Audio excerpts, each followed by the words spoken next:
Welcome back to another episode of Buffalo Happy Hour. Mike, how are you? Better than you. Definitely better than you.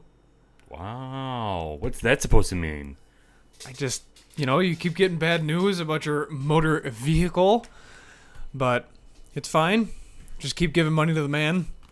Let this thing wobble on down. I wish I was more of a man than I am. What does that even mean? I wish I could fix all this stuff myself. I wouldn't trust myself fixing some of this, though. So for everybody that hasn't been following us over the past couple weeks, we went on a trip to go see a distillery, and on the way 50 miles out of Buffalo, I decided that I thought it'd be a good idea to hit a rock and pop my tire. So from there, I had to replace the tires, which don't know how to replace tires. I mean, I do, but I don't have the machine to do it, so I would have to have somebody else do it. And then I've been hearing a rumbling in my tire, and we probably think that it's a wheel bearing. But I wouldn't trust myself to fix a wheel bearing. Would you trust yourself to fix a wheel bearing? What? There's a few things in the car that I would do, and I have done to my previous car. But now I would not trust myself doing anything revolving around brakes. I'd kill myself 1,000%. I wouldn't put them on right. I would use WD-40 for some odd reason, and it would just never stop the car. And wheel bearings, the wheel would fall off and I'd be dead. I wouldn't trust myself with it. Would you? I've done brakes. Obviously, oil changes. We've done exhaust work. We've done, let's think. Radiator. Replace one of those. Let's see. Outside of that, it's pretty much been dealerships with the legit, hey, send a rod through my hood. So you want to fix that? Yeah. But yeah, I mean, I haven't. Obviously, I've not all myself. It was with buddies, but we've made it work. Yeah. Got through. I mean, from the Subaru, when I had that, I did everything except for brakes because I still wouldn't trust myself doing brakes. Brakes are fine, man. I mean, it's really not that bad. But I am so OCD with everything that if when we take the cameras to go record, I check 75 times if the SD card's in there. I would be pulling over to the side of the road every 500 feet to make sure the wheel's still on. I just don't have confidence in myself like that. I don't know why. It probably speaks more on my mental capacity than it does with my actual mechanical capacity. But I don't know, man. I just wouldn't trust myself doing that. But yeah, so got some awesome news that it's probably going to be a wheel bearing to replace, which isn't terrible. There's worse things to go wrong on a car, but it's still more money. But that means somewhere down the road something good's going to happen. Keep thinking that, bro. It has to. I mean, good things come to those who suffer. Isn't that the phrase? Actually, it's those who wait, but whatever. Yeah. But yeah, eventually. It's going to come eventually. I like it. So the other day, we went to Johnson Estate Winery. Oh, yeah. That is live now. Mm-hmm. So check out that interview if you have not. Quick synopsis on their long dating history in New York State. They're the oldest and probably the largest, if not the largest, New York State winery, a state winery. And they grow grapes. They make their wine. They have excellent cheese, and they're super down-to-earth people that pretty much just care about the local community, their product, and their brand. So family-owned. They're right now in their third generation of ownership. The fourth generation is currently working through their initial career, and then upon retiring is presumably set to take over the business and overall operations, but that is yet to be seen. Mm-hmm. So Frederick Johnson was born in 1877 and then studied at Cornell for entomology. And then from there, he started working for the Department of Agriculture and essentially bought the current estate that they're on, the farmland, all the buildings that are on it. And then it grew in acreage to what it is today, which is just over 300 acres. They import grapes from Long Island to make a Cabernet Sauvignon. And otherwise, all the grapes, they grow themselves on property. We took a tour. We walked through their overall operation. We went through their house. We went through the Ancestry Hall. Checked everything out. Just unbelievably nice, down-to-earth people. 4 generations deep for Cornell. And then all I wanted to do was talk about Andy, but I don't think they would have known what that was about. No. So Yeah, they were excellent hosts, great people again, and they had a lot of local spirits that are on their wall. So that was pretty cool Yeah. because they try to cater to all customers. So they have a New York State Spirit brown section. So all the bourbons. Yes. It was a good time. I had a blast. It's really cool because, like you said, they're very down to earth people, and they aren't doing this for like an insane profit. They do it because this has been in their family for a while. They want to keep the tradition going, and they're doing this, as you said, as their second career. Like they're not looking to just pass it off this successful estate to their children and have them not work. Like this is something that they've designed to have this be a second career, which is awesome. I mean, and you can tell within their products that they just want to make the best thing that they can. All the grapes that don't pass that first process go back into the field for them to be try again type thing. So it's really cool to watch their process. And we, like you said, we did hike their most of their vineyard area and back to this awesome pond that they have back there. It was a really cool and humbling experience just walking and having her tell us the story of the entire history of the place. Yeah. And it didn't stop. They had stories on stories on stories, a lot of memories, a lot of good history. So it was a good time. So definitely check out that interview, pick up some of their bottles. They're all over the place, and enjoy because it's locally grown. And today we are enjoying what, Derek? The Treminette. So one of my favorite wines is called a Gewürztraminer, which is a German grape. And through the interview, you'll realize that our climate here in Western New York is very similar to Germany. So a lot of wineries in the area have a Gewürztraminer grape, which is my favorite. It has really floral, fruity notes to it, but ends with spice. So I like the complexity there.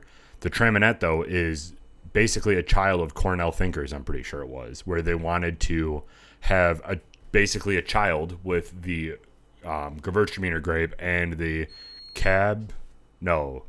what is it? I can't remember right now. It is a child grape between two wines that creates this extremely fruity and enticing taste.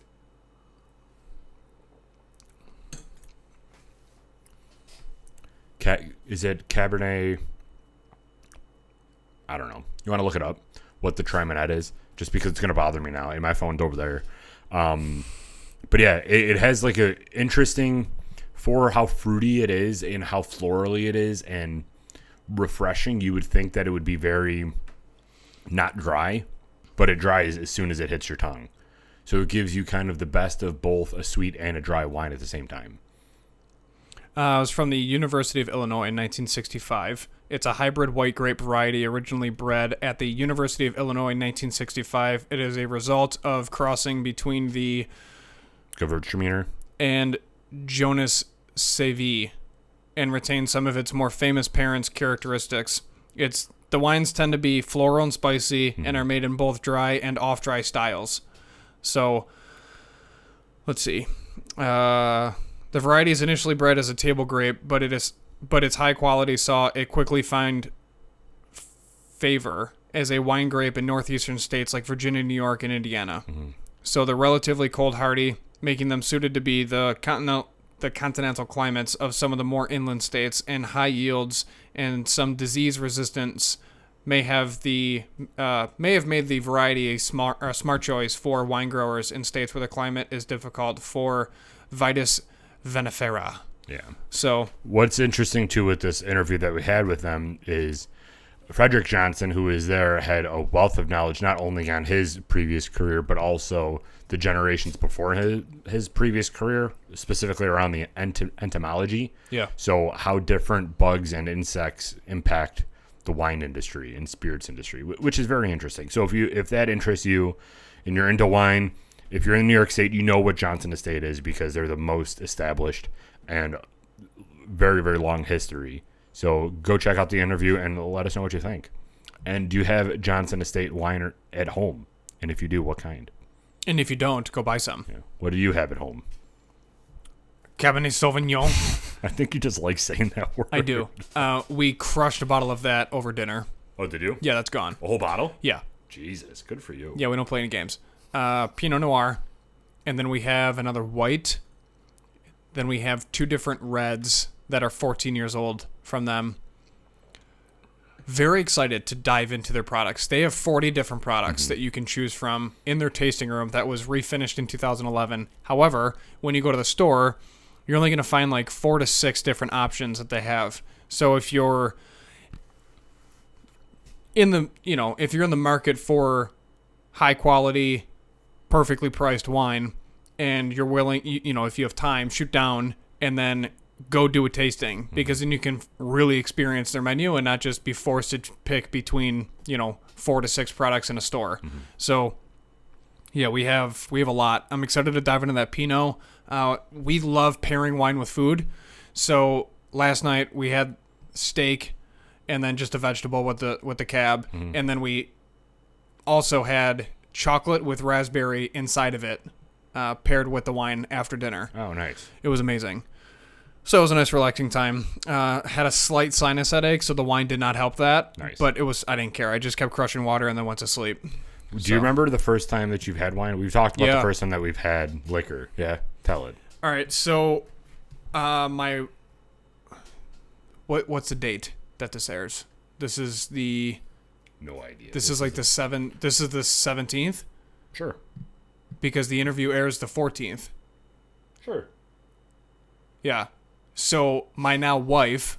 Correct. Yeah. So my now wife. Congratulations. Thanks, man. Got married on the 16th over the weekend. So I guess we could talk about it. Yeah. But how was it, Mike? Was it everything that you hoped it would be? So for those confused, we're filming this August 3rd, but this is going to release in the future. So technically, I'm not married as I'm sitting here, but when this airs, I'm married. So and you better don't get worry, the labels right. Nothing wrong. Yeah. Nothing wrong here. It's not, everything's fine. The ring came in late. No. So she was a massive wine drinker when we first met. She's obviously 3 years older. She went to college, got 2 degrees, went through college drinking box wine, and her family's massive wine drinkers. So then upon completion of college and moving to Buffalo with her sister, she essentially dived more into drier reds and things like that, and then just a couple like Rieslings and things. But when I walked into the picture, I was not a wine drinker at all. So she basically introduced me to grape juice, which is how I feel drinking this. And my palate over the course of 6 years has drastically changed to where I love dry reds. I'm not huge into whites, although I love this, but like Rieslings and things just tend to give me more of a headache compared to reds. Maybe it's because of the amount that I drink. We're not going to talk about that. And yeah, so Ruby Red was the first wine that was out of a bottle, not because boxed I've had Franzia, and it was just a disaster. I've also church wine, which is also repulsive. And it's the blood of Christ, man. Yeah, the blood of Christ. So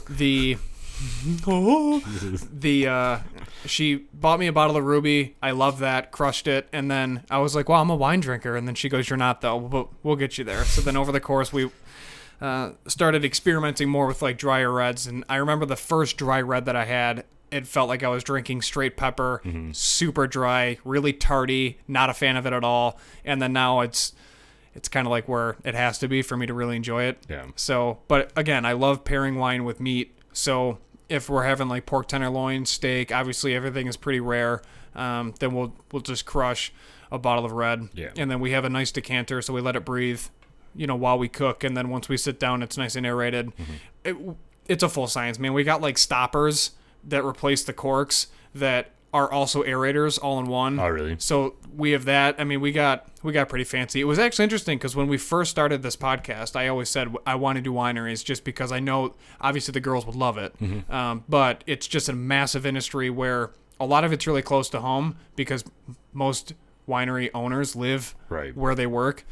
Similar to Johnson Estate, where they're like 70 paces from bedroom to office. So yeah, I mean, it's a good time. But yeah, Ruby was the first one, and that was December 2013. Oh, okay. What about you? I honestly don't remember the first time that I had wine. I remember the first time that I had it, I hated it. And I was like, you know what, I'm just a spirits guy. Actually, I started off just all beer. And we've talked about this before. Same. I was not a wine drinker. I didn't like the taste of wine, regardless if it was white or red. But what turned me on to wine particularly was the pairing portion of it. So pairing a wine with food is 1,000% different than any other drink that you can consume. Sure. You don't pair. I mean, you could pair different whiskeys with food, and we've talked about this that we're going to for one of our episodes coming up, but it's not as like there's so many more variations that you can do with wine that pair perfectly with food, which is why you have wine sommeliers and wine experts throughout the world that specialize in that can pick out the flavor profiles and be able to pair it with the perfect food. So for me in particular, I like reds only with food.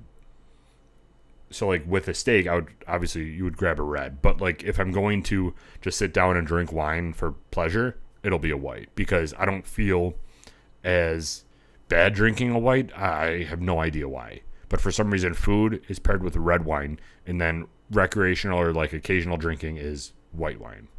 No kidding. Yeah. I'm red all the way. So sometimes we'll travel for work for like giant conferences down south, and it'll be 85 degrees outside, and then we'll go to the bar for like the cocktail hour before dinner or what have you, like whatever event is going on that night, and they'll have open bar or cash bar depending on what day it is, and they'll typically offer like 4 to 6 different beers and then like 6 to 10 different wines.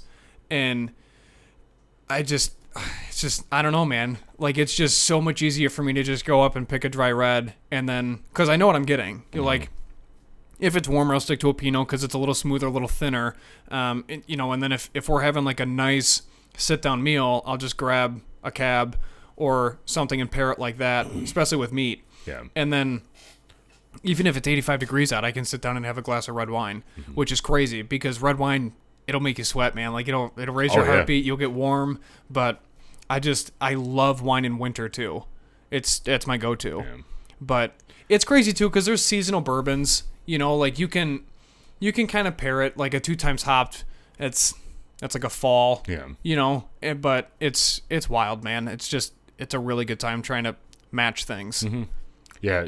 So are you? And during the interview, also we talked about brand loyalty and how Americans are very focused on being brand loyal, especially when it comes to like the type of wine that you're going. Like, I only drink Chardonnays, I only drink Rieslings, I only drink Cabs. Do you go up to the bar when you order and say, can you give me a dry red? Or do you say, I want this brand because I know that I like their product? Oh, no. I'll state specifically, like, I'll have the Pinot, or I'll have the Cabernet Sauvignon, or the Cab Franc, or, Are you normally like a house drinker? Like, you'll drink whatever house blend they have? Yeah. I can do that too. I mean, that's kind of the easiest way too. Like if we'll go out to a local restaurant like Mange or whatever, sometimes we'll just do like a house blend and sit there and crush that bottle over dinner. But it's, I don't know. I wish more places did house whiskey. Could you imagine? That'd be sick. Yeah, that'd be awesome. I like weddings where they'll do like the family tradition style of making a drink. For example, my brother-in-law's cocktail for their wedding was an old fashioned, but it was their last name and then it was their old fashioned. So that was cool because it was their way of making the drink. Way better than the normal recipe, and it was smooth, man. It was a dangerous wedding. But so if you guys want to go back and listen to that interview with Johnson to say, go back. It was a great time, and we look forward to rating this a little bit later, but no cocktail section, obviously. Yeah, it's wine. Just sit down and enjoy it. Especially the process and all the fine grapes. Oh yeah, lift up those socks and start smushing, or pull down those socks. I don't know why you'd lift up your socks. Yeah, take off those socks. Take them off. So what else, Mike? What's going on this week? Anything? So you're getting married, but obviously it got delayed for 2 times. Do we want to get into that again? It doesn't matter. So we were set to get married in June, postponed it due to COVID. Selected a date in August, and then based off of because we're getting married out of state. So based on all the different states to get to the state that we were going to get married in, which was Maine, we had to postpone twice. So then we pushed it from August 2020 to June 2021. And then we essentially said, you know what, 2020's pretty much a fiasco. Most businesses are considering it a total write-off. They're missing about 90% of their yearly income, which is a disaster. So we said, screw it. Why don't we just get married? I don't want to be engaged for 3 years. She doesn't want to be engaged for 3 years. I initiated that conversation. Luckily, she agreed. So we're getting married this summer and then doing a vow renewal and then a full-on rager up in Maine in 2021 June. So I'm excited. I just really, I'm kind of done with the whole being single or are we domestic partners? Yeah, we are. Okay, but like on taxes, we're single. Like I'm done with that. Like it's been 6 years. We're engaged for 2.5. Let's just get married. It's time. I'm ready to be a husband. And then I can just walk down the streets, and if somebody tries to catcall me, I can just lift up my left hand, let them know. Excuse me. Yeah, try to blind them. We got your big shindig this weekend though, huh? Yeah, so I'm stoked for that. So this past weekend, we went camping. So it's going to be a blast. Basically, what we're doing is we're going to Allegheny, and then we have 2 cabins that overlook a valley up on a mountain. And it's just going to be 7 of us. And we have tons of food, booze, cigars, fire, wood. It's going to be a good time. Manly things. Man stuff. We bringing axes. We chopping stuff down. Yeah, I'm actually going to pick up a handsaw this week. Nice. So I'm just super excited, man. Like, we'll just hang hammocks, cook a ton of food all the time, bring snacks, drink, smoke cigars, hang out, and then everybody can just relax and get away, get off the grid for a little bit. Doing this stuff, doesn't it make you wish, though, that you lived in an area where that can be your normal? 1,000%. That's all I talk about. Plus, I'm used to more rural areas. Yeah. So when I'm forced to live somewhere that's really condensed and just more asphalt than trees, I hate it. So my opinion is well known in my house. But so when you get that feeling, though, do you feel that you're constrained, or do you just miss being out there? Because there's a difference between feeling claustrophobic between 2 houses, right? Like you live in this area where you don't have much green space and your neighbors are right on top of you. Like that's an actual anxiety feeling, like you can't escape. Do you feel that, or do you feel more along the lines of I just miss being in that open area? You know what I'm saying? Yeah, it's the latter. I wouldn't say it's any type of anxiety. I just know that things could be more beautiful and things could be more free and open, and that's what I miss. I just miss having the opportunity to just walk 5 acres and not think about walking into someone's front door. Yeah, sidewalks are overrated. 100%. I'm not a big fan of them. In our neighborhood, we don't have sidewalks really. We have it on one side of the street, and then on the other side of the street, it's like every 500 feet there's a blank patch where there's no sidewalk, and then it starts again. It's really weird. But just having the structure of following a sidewalk in a neighborhood is just so boring to me. It's like I'm walking the same exact path over and over again. There's no variation at all. Like I'm walking the same exact path in a single file line because Cleo decided that she wanted to run 1.5 miles ahead of me. Right. It's so frustrating to me, and it's something that we ultimately want to get back to also, is just having some sort of freedom and land and doing whatever we want. But it'll come with time. Sure will. I was looking on Zillow at launch. Yeah, but it is what it is. Yeah. How often do you look at Zillow? I look quite a bit, but not as much as I have, or I haven't been as much because I've been looking at trucks still. Because I still can't get them out of my mind. But how often do you look at Zillow? Just for fun. I mean, I don't look with the intentions of moving now. It's just what's out there. I think the housing market and the car overall vehicle market are the same. Mm-hmm. Where once you're in it, you're never really out of the market, right? Like it's just one of those things. Mm-hmm. So I stopped looking at Zillow for like a month and a half, and then I knew that the market was extremely hot, and it's a huge seller's market now. So I went on to see if there was any huge change, and there was. I mean, the amount of listings now it's ridiculous. Mm-hmm. Everybody's selling their house right now. But again, everybody's selling their house at such an inflated rate that it really doesn't make any sense. Sure. It's frustrating when you see a $200,000 house being listed for like $270,000. And then, the rates are going to change. The mortgage is going to be increased. The taxes may stay the same. It's not ideal. And that's probably the most frustrating thing, is because I may find something that I would love to move into, and it checks at least 5 out of the 8 boxes, but why pay that much money for it? Right. So it's just really frustrating when it is what it is and you can't do too much about it, but you just try to wait it out and see what happens in 3 years. Yeah, I feel like we've been in this just seller's market for the past 4 or 5 years. Dude, I bought my house July 2017, and it was a seller's market then, and it really hasn't changed. Yeah. Like, the market's extremely hot. Things are barely listed for longer than 3 weeks that are worth buying. Yeah. And it's, I don't know, it's just wild. Some people price them really high up front. They're like, I want 300,000, and then after 2 weeks they'll cut it by like 12 grand, and then they sell it the next day. Right. So I don't know. When I bought my duplex, it was September of 2015, and that was right at the tail end of the buyer's market. And as soon as 2016 came, it was like a flip switched. It really was. And it was just all a seller's market. Like, I could have probably turned that around for a profit, but like, why at that point? Yep. It's just, but it's been that seller's market for 4.5, going on 5 years now. I thought this was to ebb and flow a little bit more than it is, but it's crazy. And when would the next buyer's market be? Like, when in the future can you predict that it's going to go back to a buyer's market? Yeah, right. I have no clue. Yeah. I don't even know where to start on that, honestly. Are you into like day trading and predicting the markets at all? No. I have family that's involved in the financial world for work, so I'll just ask them questions, but I don't myself sit there and day trade. Yeah. It's not for me. Tesla's like the highest stock right now that you can get. Yeah, they're booming. It's crazy. You know, when you get hired initially as a Tesla employee, you're given Tesla stock. It's part of your hiring package. It's amazing.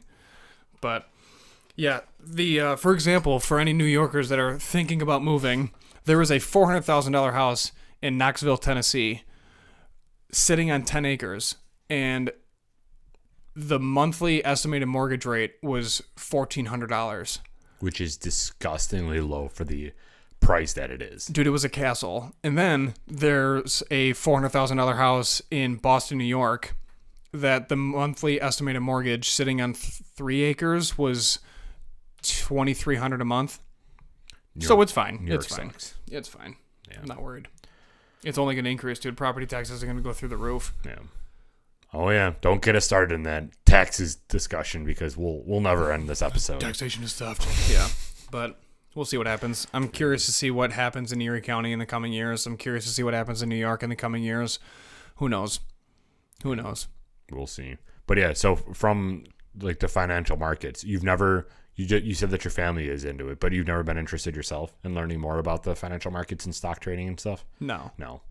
I guess it's interesting, but I wouldn't go out of my way to go do it. Like, my brother-in-law's a CFP. I'll just trust him before me. You know what I mean? The hell do I know? Do you tinker with your 401k at all, like putting it into different stocks, or do you just let it roll? No, I just let it roll. Yeah. If I just throw money into it, that's all I do. I don't. Nah. Nah.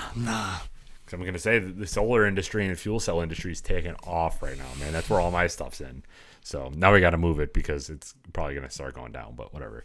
But yeah, it's a fun industry to get into, but it's all just like speculation because you have zero idea what's going to happen. I don't want that added stress. Yeah, and if you do know, you're probably a victim of insider trading and you're going to go to jail. So good luck with that. Yeah. If you make one right move, there you go. You're going to be investigated. It's like, how did you know to sell at this day, at this hour? Because the earnings call's tomorrow and they suck. And it's like, nice, nailed it. And then you turn into Chris Collins, then you're arrested because of insider trading. Exactly. But whatever. It's like, I don't know. I just guessed, really. I don't know what's going on.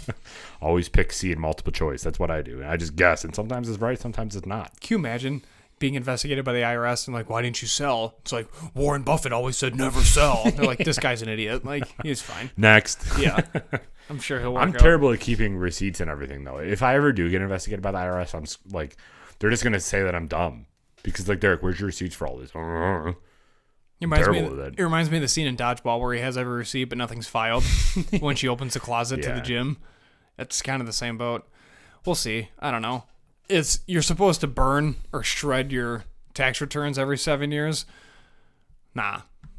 I still have to do that. Oh, you keep your tax returns? I have every tax return since I started working at 15 years old. Yeah. But whatever.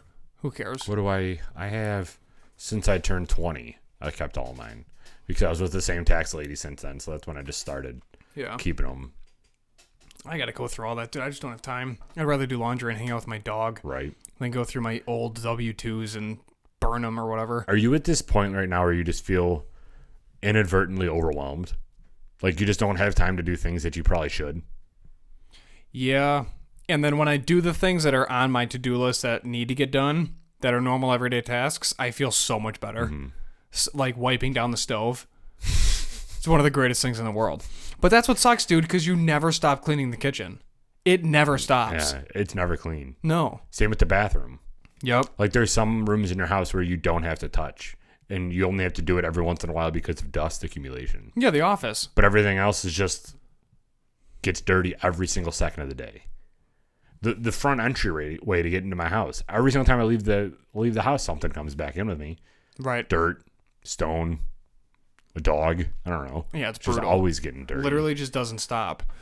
But it's fine. We're having fun. There we are.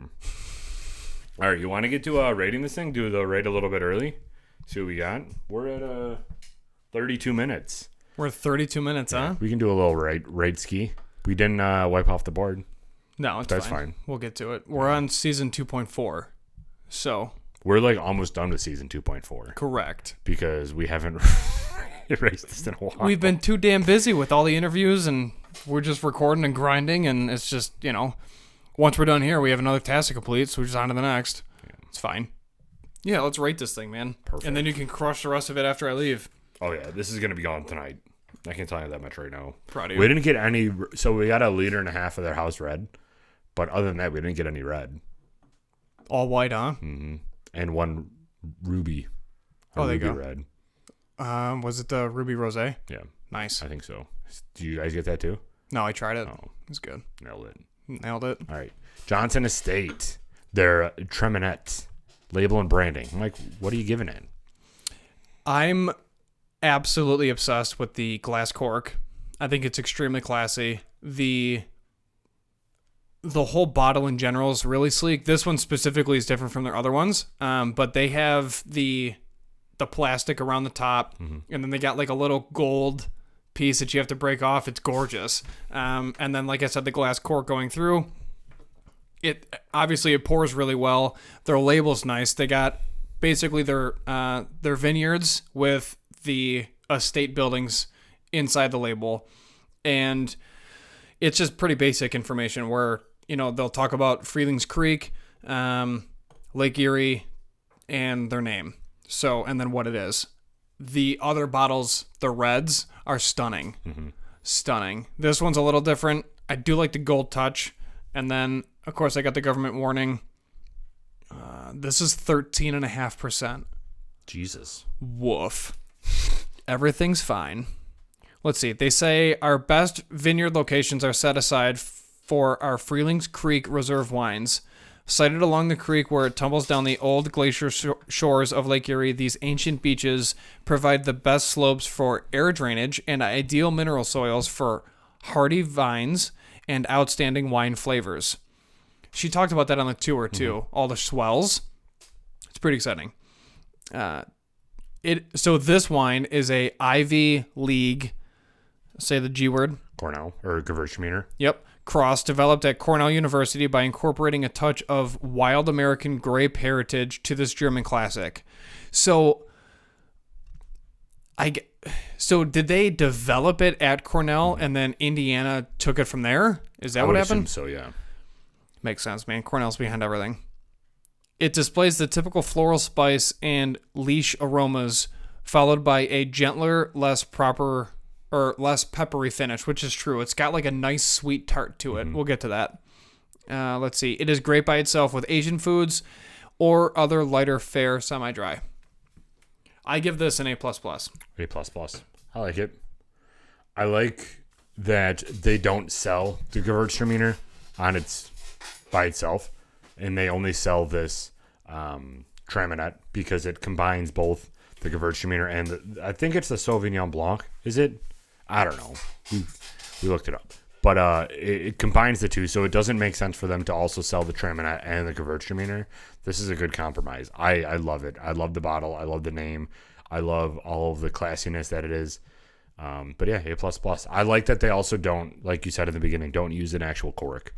The most frustrating things when you're drinking wine is not finding your cork screw to be able to take it out. Or your corkscrew breaks up the cork, and then parts of the cork fall in the bottle of wine, which also sucks. You don't have to worry about that with this glass cap. No, this is way too classy. And you can just throw it back on. Like, you don't need a cork stop at all. Yes. Which is sick. 100%. A++. A++. Nose. Ooh. But look at the legs. Look at the legs. Yeah. Do you ever aerate your wine like this? Spin it around in circles? Yeah, that's what I said. Look at the legs. On the nose, you definitely get the blast of floral. There's no doubt about that. It's extremely overwhelming, but it's pleasant. It's not like a floral gin where it'll just punch you in the back of your nose. This just kind of sits and then hangs out in your nasal cavity, but it's like a gentle, warm welcome of, how are you? You know, like we're going to enjoy this. This has a nice mix of like peach and pear too on the fruit end. Which Yeah, I'm getting a lot of pear. yeah. I'm getting grape. A++ for me. That first initial sip is all that what's in the nose. It's very sweet. It goes down so smooth. You're getting more of that peach and the pear on the taste of it. The floral notes go away with the nose. Like you're smelling the floral, but I don't get it translated to the taste at all. Do you? No. This has the tart similar to a very high-end champagne where it's almost like an apple and then it'll clear your entire palate. And then it'll make you want the other initial sip because the initial sip is very welcoming and almost like oily in a sense, but then in a snap, the ending note takes over and just totally eliminates everything and your whole palate's cleansed. Which is something that you wouldn't expect with a white generally. Not at all. Something that leaves your mouth similar to what a red would. A dry red. Yeah, dry red. So initial taste, we're going pear and A++. Ending note, we're going with, I can't even characterize the tart. No, I like what you said with the apple. It's like a green apple on the end. Jesus. All right. Calm down, Wi-Fi. Did you ever take a bite of a fresh green apple? That's what it's like. Yeah. Like the skin and then the juice of the apple just kind of like cuts everything in your mouth in a good way. Yeah. Not saying it physically cuts you. I'm saying it just kind of cuts everything that's in your palate, and that's all you taste. Yeah. This doesn't leave any, like the ending note doesn't leave any remnants of the flavor at all. Yeah, there's no residual effects at all. Yeah. It's just a total palate cleanser. I'm also going to go A++ on this. On the ending note? Yeah. Yeah. A++. Because that's what separates this from a normal white. Because a normal white doesn't have that kind of like end all be all. The experience is over. Yeah. Try again. You know what I mean? Like it kind of lingers a little bit. Or it'll go right to your sinuses and you're like, oh goodness. Yeah. You know, this is just a nice, refreshing, smooth white. Yeah, you could easily destroy a bottle in one sitting of this. No doubt. And then you don't even realize that you just crushed 13.5%. Yeah. It's good. Final But rating. I feel like this is one of the wines that if you do that, you're going to get a massive headache because of it. Yeah, you have to be smart with this because it's enticing. It's like a mermaid in the Pirates of the Caribbean. It's beautiful. You want it up front, and then all of a sudden they'll kill you. Like, that's how this is. It's a beautifully well thought through sound experience of a drink, and then you stand up and you're blasted. And you're like, time for water. I have to eat. What's going on? Why is the world spinning? I love this white. This Me too. this blows away any white that I've had. Well, good. I'm glad. It's just everything that I want in a wine, in a white wine that I'm not drinking it with food, like we talked about in the beginning. Yeah. I personally would not drink this with a meal at all because I love the complex flavors of this and I don't want it washing away or getting tied up with the food that I'm eating. I agree. This is something that I want on its own to experience the taste itself and just to like drink it on the porch. This is a porch wine for me. Yeah. With like a nice gentle breeze and a lot of land and scenery to look at. All right, so I'm bringing it this weekend. But yeah, so that's those are our whiskey reviews for all the categories. Now for the final rating. Give me that countdown. 3, 2, 1. 95. Nice. 94.5. Love it. So This is our first wine. We have a lot of reds to get to. However, this is amazing, and I'm really, really glad we worked with them. I'm excited for future collaborations, and I mean, Johnson Estate is just full of people that you don't want to leave. Yeah. You don't want to go away. Very friendly staff. Staff that has been there for a while. Years, dude. Yeah. Years. Are you one of those people that's like drink a glass of red to keep your health a day? I'm not opposed to it, but do I do that? No. No. But has there been times? Absolutely. Like when I marathoned White Collar, I was having rice cakes with peanut butter for like the first 3 episodes. Got full, relaxed, and then I noticed it was about 6 p.m. and I was like, wow, it's 6 p.m. on a Saturday. Let's open a bottle of wine. And then just crushed red wine for like the next 7 episodes. Yeah. Yeah. I don't need red wine because I'm mad healthy right now. So on to the pizza for me. Pizza and beer. We're going to go back downhill. It's fine. We'll eat healthy when we're camping. Yeah, I'm so shocked that I came back healthy. Like from my doctor. Lost a ton of weight, dude. You'd lost 35 pounds. Yeah. Yeah. 35, 40 pounds in Couple months. a couple months. Nice, healthy decline in weight. Right. Nothing It wasn't drastic all to the overnight. body. Yeah. Nice little cleanse, man. Yeah. That's what you need, man. That's Now we all got to what you start need. doing push-ups, sit-ups, and pull-ups. Right. I just want the gym to get back open so that weight number can go back up, but I'd just be swole. That's it. You know what I'm saying? That's it. Like, I don't want to fit in this shirt anymore. That's what I'm getting at. And I mean that by muscles, not by the gut. Fair. But yeah, man, very healthy. Very, very excited to continue this journey. Full health.